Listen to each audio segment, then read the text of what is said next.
Hello and welcome to Typebook. We are Chris and Rose, INTJ and INFJ, and we are cataloging a variety of people based on their Jungian psychological type and their MBTI four-letter abbreviations. Today we are taking a look at Elton John. Chris, what does consensus say his type is? ESFJ. So perhaps he danced around a bit. Rocket Man, maybe. Yes, I think he's an entertainer. I guess that's why. Yes, but they do say ESFJ second place. Interesting. Okay. And then ISFP in third. So we haven't completely lost faith yet. But close. We're close. Okay. Yeah, so we sort of agree with the ESFJ. So of course, we are going to use this footage to prompt us intuitively and tell you why. Also, 72% of you are not subscribed. So this must change immediately. Otherwise, we're ending this video now. Okay, alright. 3, 2, 1, go. And afterwards, we were invited to stay and have supper, and we danced and everything like that. I was able to ESFP, really there it is. It was very nice. I don't really like to talk about it too much because I don't think they would like it very much. But I did actually dance with the Queen. I danced with a man who danced with me. Do you do a bit of that? Yes, I did jiggery pokery and stuff like that. Yeah. Actually, we did dance to Rock Around the Clock. Which was, I didn't think that was bad. Coming from a council house in England and suddenly ending up by dancing with the Queen to Rock Around the Clock. It's not bad. It's no. How old were you, in fact, when you started playing piano? I think I started. My grandmother. I used to live in my grandmother's house because my father was in the Air Force, and my mother used to stay with my grandmother. So I was probably about 3 or 4, and I used to sit. There was always a piano in the house, and my auntie played piano, and I think my granny used to sit me on her knee. And I used to just pick it up. I just started playing. And what were the sort of musical influences in those days on you? On me? Well, I was always lucky because my mum and dad had a radiogram in the house. So I grew up, and I always hate to say this because it makes me sound so old, but it was like Guy Mitchell, Frankie Lane, K-Star. In fact, my dad was a big fan of George Shearing, jazz pianist. So I grew up with, I was always lucky enough to have records around the house. My parents both collected records. And I grew up in that golden age of dance band music, Billy May and stuff. What about the other kind of music? When did you discover that there was another kind of music which excited you? In the bath. No.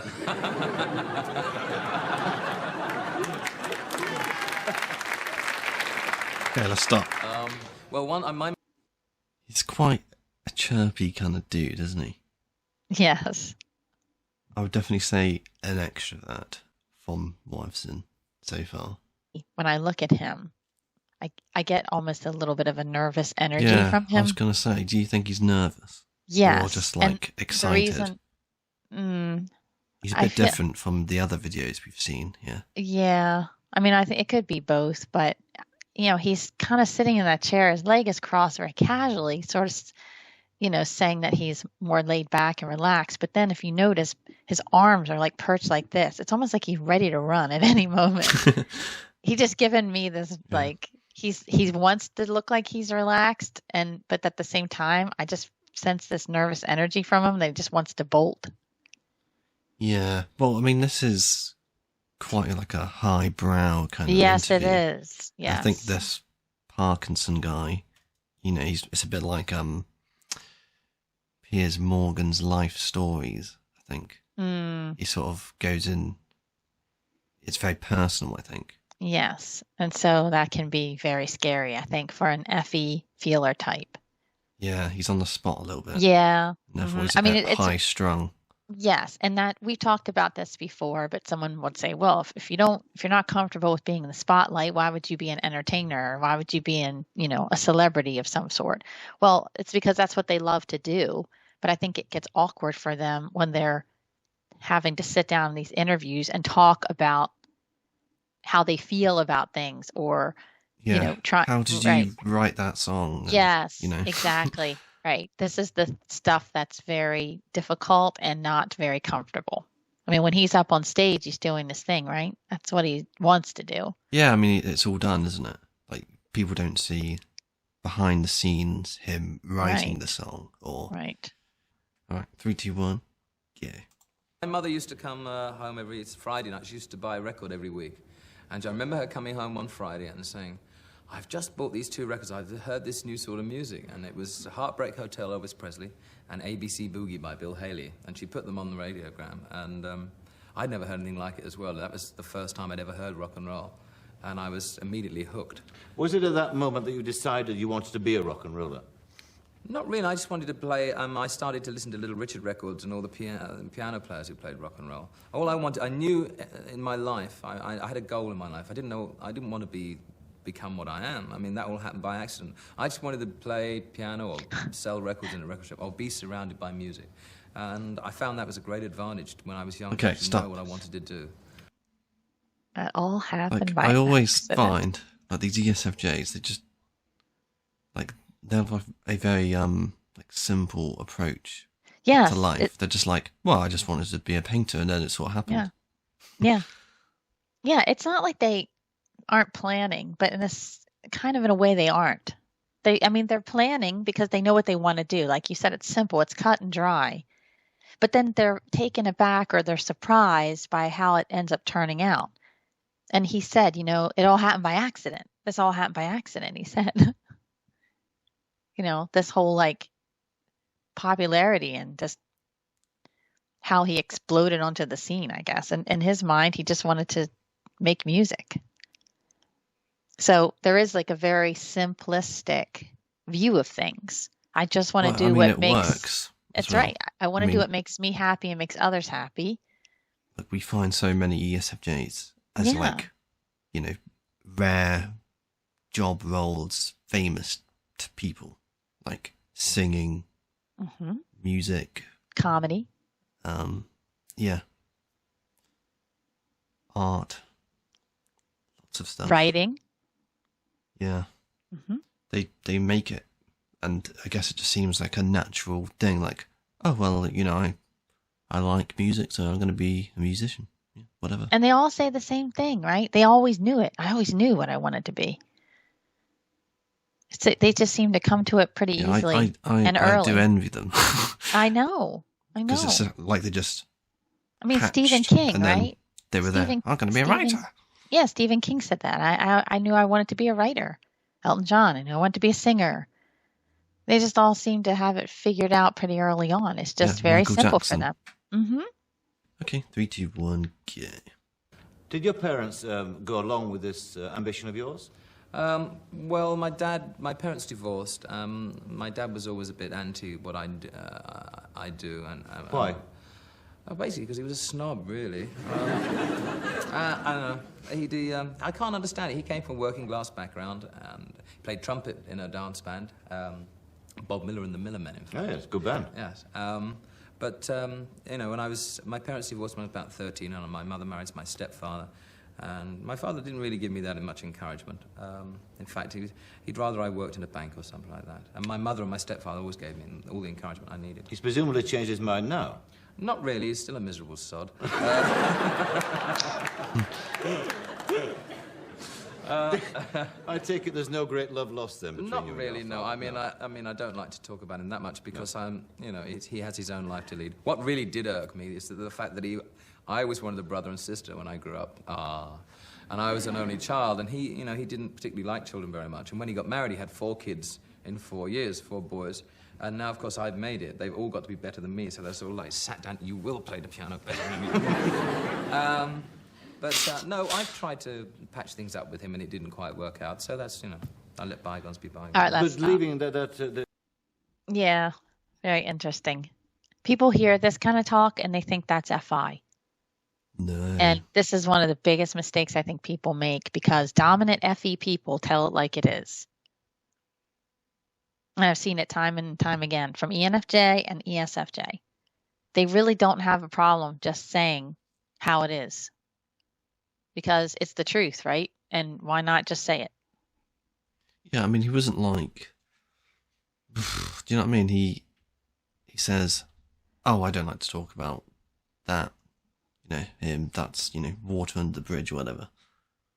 It's not quite in the same vein as No, as an FIB. FI. Mm-hmm. Yeah, I don't know. What would I say? I'd probably say something like, well, I probably shouldn't say it, actually. Okay. I think I see this behavior from a lot of ESFJs where, I watch some of them on YouTube that aren't celebrities but have channels, and they don't have any problem saying, well, I went in this restaurant and it was awful. I didn't like it. Or I've, following this book, of sewing patterns or whatever, and it's not written very well. And, other people might like it, but it doesn't work for me. Like they're very honest. Right. I think there's no filter. Again, this is why they're honest, because there's nothing to filter it through. I think the problem comes for them is when they are like overtly critical of someone, or saying things when people are around. Yes. Like creating, like sharing negative opinions.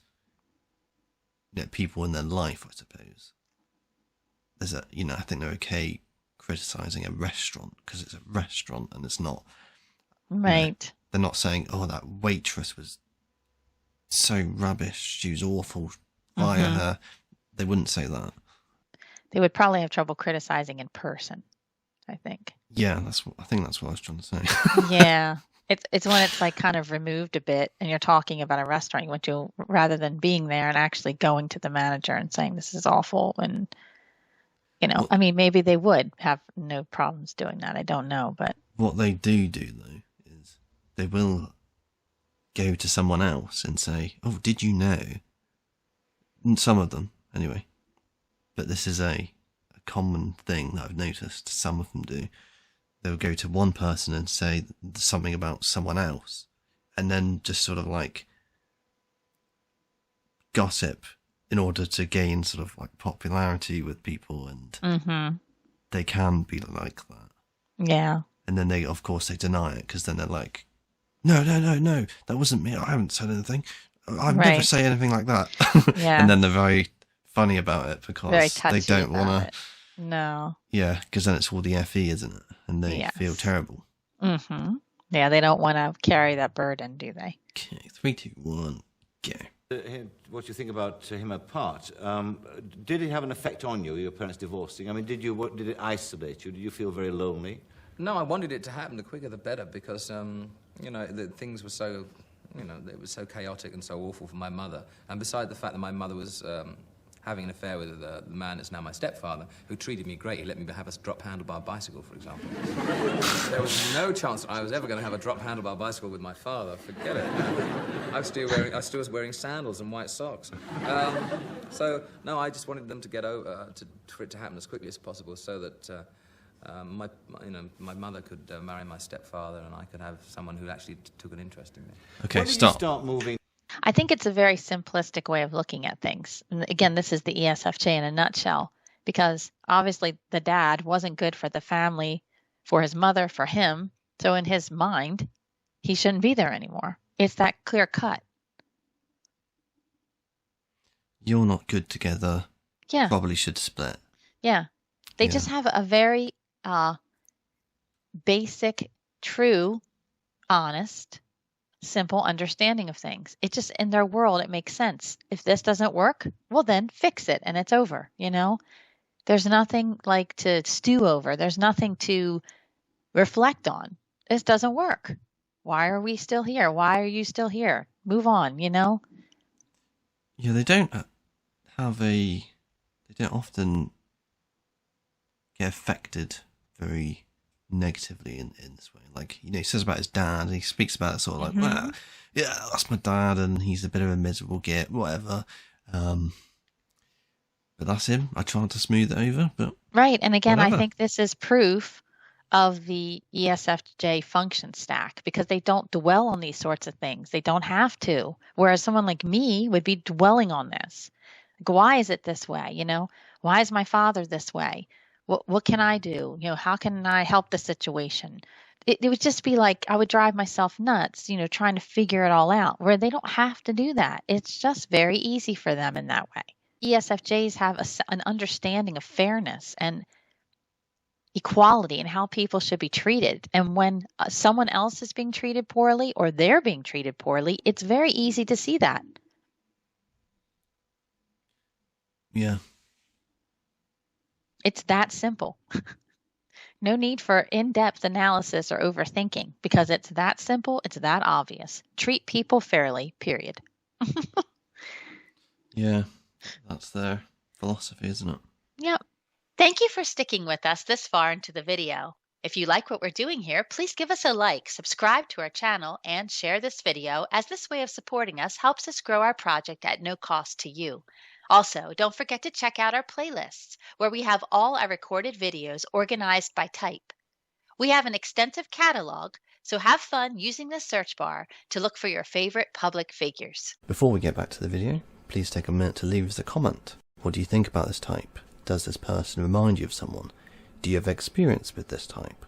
Feel free to leave your type requests in the comments too. The more requests for a particular person we get, the sooner we will get to typing them. Thank you for all your support. It means so very much to us.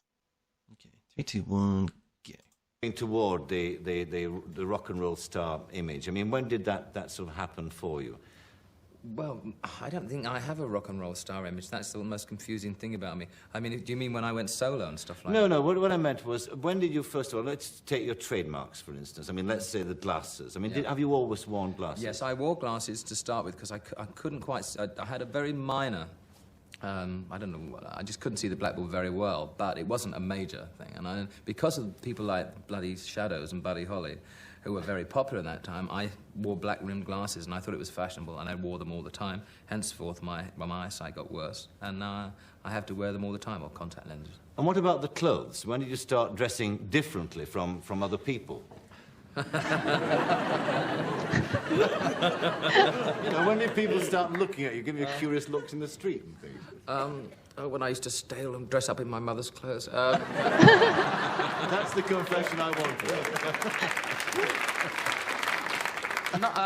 Well, no, as a teenager, even my mother was pretty strict about what I wore. And I wasn't allowed to wear hush puppies and things like that, which is bloody ridiculous. I mean, hush puppies. But mods wore hush puppies in England, so it was strictly taboo. So when I actually became successful as Elton John, it was like sort of carrying my teenage years into my 20s. I wore everything, I did everything that everyone said I couldn't do before. Mm-hmm. So I was always too portly to wear jeans, and I probably still am. But I was never allowed to really to wear what I wanted, and I was very, very inferior. I had a big inferiority complex as a child. What very about? introvert.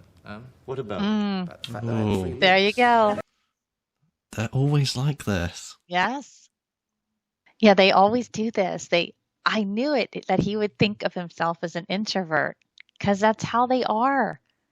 It's this humility, it's this shyness. You know, it's the honesty, I think. It just makes them feel like a person that needs to be alone sometimes. He said it. It's an inferiority kind of complex. And I think because they don't feel good enough. Because I think the problem is they're always comparing themselves to other people. I mean, he just said he wore the Buddy Holly glasses and everything. You know, they're trying to figure out like what it's all about. Yeah. And then he just said how, you know, he's basically acting out what he wanted to do as a child. It's the childlikeness again. I think this is a little bit across the board as well. Mm-hmm. Like I've known some ESTPs that are a bit like this. Yeah. Right. Very, you know, they have perhaps like a bad situation, and they're very introspective. And this particular one said to me that he was an introvert, and he's obviously not. I know. Because 1 minute he's all over the place, extroverting, being an ESTP like you would expect, and then he just goes quiet. And he's in his head, he's thinking, and he's, I guess, monologuing about his insecurities. And it seems to be the same way for the ESFJs. A lot of the time, they're very conscious about whether they're good enough to other people. Yes. Yeah, and we saw this too with Al Pacino. I mean, he also said he was very introverted, but at the same time, he was always acting out and doing all these plays and just, you Yeah, know, it's crazy. yeah. And that Mhm. maybe that's where the INFJ thing comes from, because they think, oh look, Al Pacino, he's so charismatic. He's a people person, but he's definitely an introvert, right? Mhm.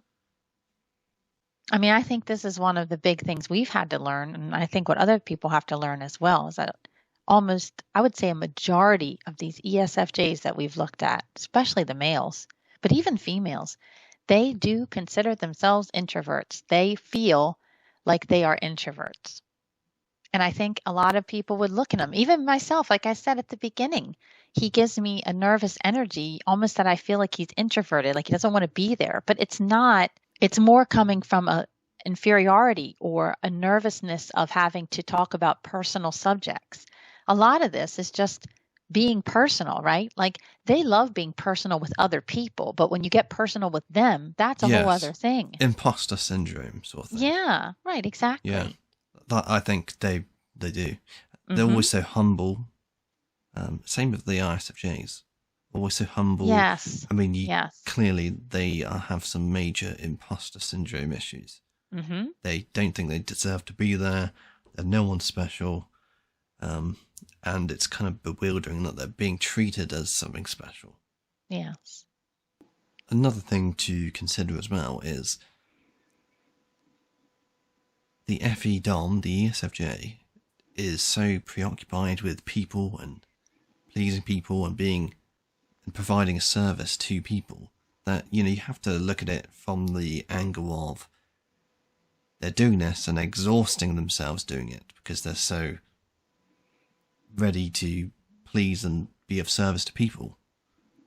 So they have to, at some point, through that compulsion, actually hide away and recover at some point. Like they can't just Right. always be like running around. I mean, no one has that kind of infinite energy. And So- at the same time, when they're probably conserving their energy, the last thing they want to do is reflect on their own processes because that's more exhausting. Right. So they probably doubt themselves in that time. Mm-hmm. Mm-hmm. And therefore, they would say they're introverted. Right. But really, where they shine is when they are extroverting themselves. That's really when they shine. Yeah, especially if they would see it as being more like, they're compelled, like, oh, they have feelings that make them, Mm-hmm. rush to help somebody and be of service to people. They have those feelings and it forces them. They might be quite negative about being compelled in such a way. Like the INFJ meme kind of is, where like they're just like, oh, everyone's so awful and I'm just helping them all the time. That kind of thing. Yeah. Yeah. So they might have insecurity issues around that, possibly. Right. So it probably takes a while for them to realize that's their gift. And then when they can be comfortable in that, like we see with Dolly Parton, it's fine then.